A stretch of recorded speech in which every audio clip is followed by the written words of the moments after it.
Philadelphia Eagles news just took a turn that nobody in the league was expecting, my friend, and the most important insider in the A.J. Brown market just dismantled the narrative that everyone believed to be certain.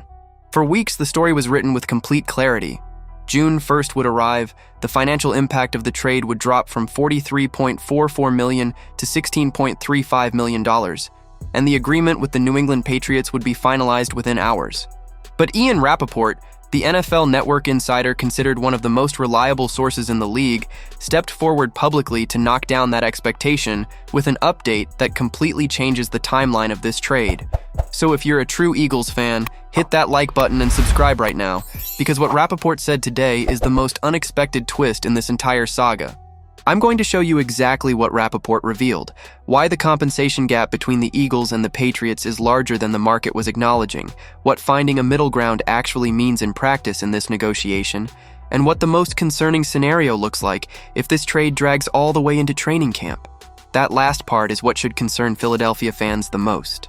But first, hit that like and subscribe to the channel because the Eagles never stop making headlines.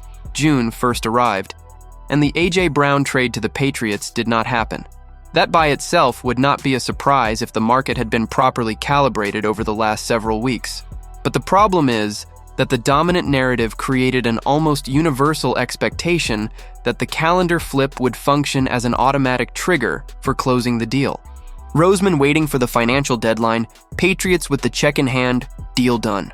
That was the story circulating. And then Rapoport spoke. During his appearance on The Insiders on NFL Network, Rapoport was direct in saying that the two franchises still need to work through the negotiation process. He explicitly pushed back on the idea that both sides already had a deal waiting for the calendar page to turn. According to him, maybe the Eagles do plan to get rid of the receiver, but it does not have to be right now. And on the Patriots side, they would like to have him, but that does not have to be right now either. Those are two sentences that completely deflate the urgency the market had built around this trade over the last several weeks. But there is one word in Rapoport's update that deserves special attention, and it is the word that defines everything that is going to happen from this point forward: compensation. According to the insider, the real issue right now is centered exactly on trade value. Philadelphia wants a 2027 first-round pick for A.J. Brown. New England hopes to land the star receiver for less than that. And that disagreement could drag talks deeper into the summer. That gap is not small. In the language of NFL trade negotiations, the difference between a first-round pick and what the Patriots are willing to offer could represent years of roster development capital. If New England is thinking about offering a second-round pick plus some additional piece, or a first-round pick conditioned on 2026 season results, the perception of value gap between the two franchises is substantial. Roseman built his entire career on the premise that he does not sell elite players at a discount, and the only way to force him to accept less than he wants is either to have a single buyer with no alternatives, which is essentially already the case, or to wait until the cost of not closing the trade exceeds the cost of accepting inferior terms. And that is exactly where the central question of this trade needs to be answered with complete honesty. A.J. Brown, who turns 29 this month of June, who had a 2025 season the market itself considered a career low with 78 receptions, 1,003 yards, and 7 touchdowns in 15 games, is he worth a first-round pick from a team that reached the Super Bowl last season? The Eagles say yes. The Patriots say probably not, at least not without additional help in the package. To understand why the Patriots are pushing back, you need to look at the recent history of receiver trades in the NFL and what those moves generated in return. Davante Adams was traded to the Las Vegas Raiders in 2022 for a first-round pick and a second-round pick plus receiver Demarcus Robinson. Tyreek Hill went to the Miami Dolphins also in 2022 for 5 picks, including 2 first-rounders.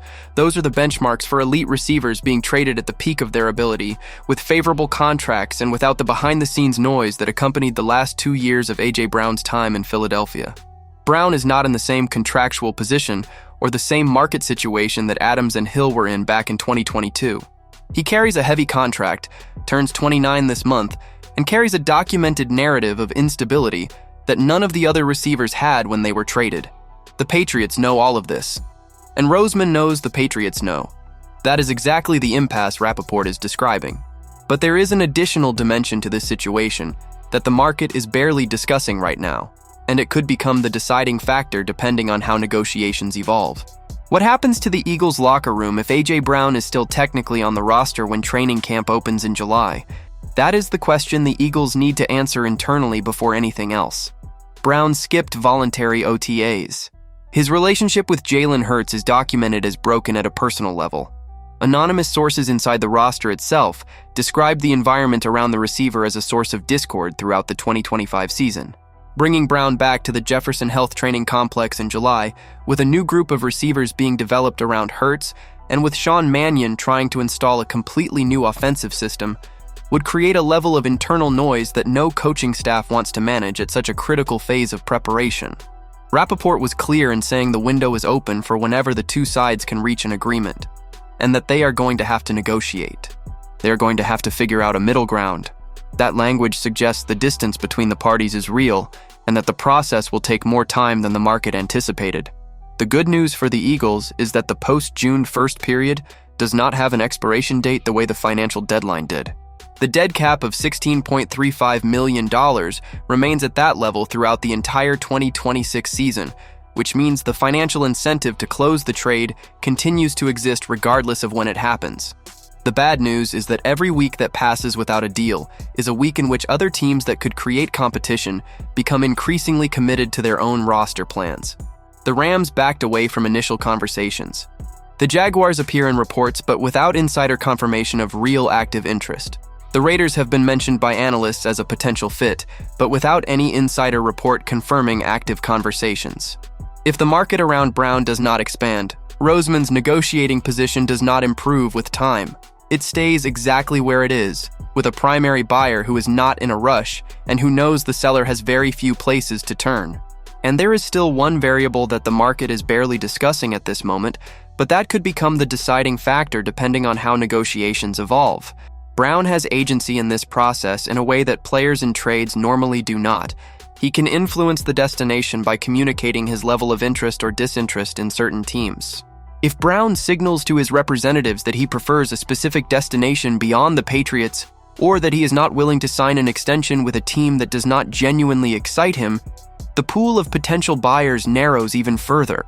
And if he communicates the opposite, that he is genuinely enthusiastic about the possibility of New England and the reunion with Vrabel, that can create closing urgency on a side we were assuming had no urgency at all.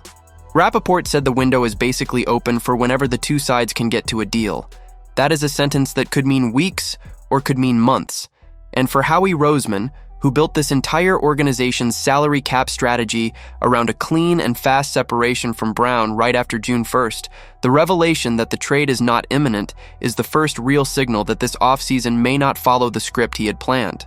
With Ian Rapoport confirming that the Eagles and Patriots still need to negotiate, the compensation gap centered on a 2027 first-round pick that New England does not want to pay, and the growing risk of A.J. Brown showing up at training camp without a defined destination, what is your assessment? Does Roseman find the middle ground and close before camp opens, or does this trade drag to a point where the consequences for the Eagles' locker room become unavoidable?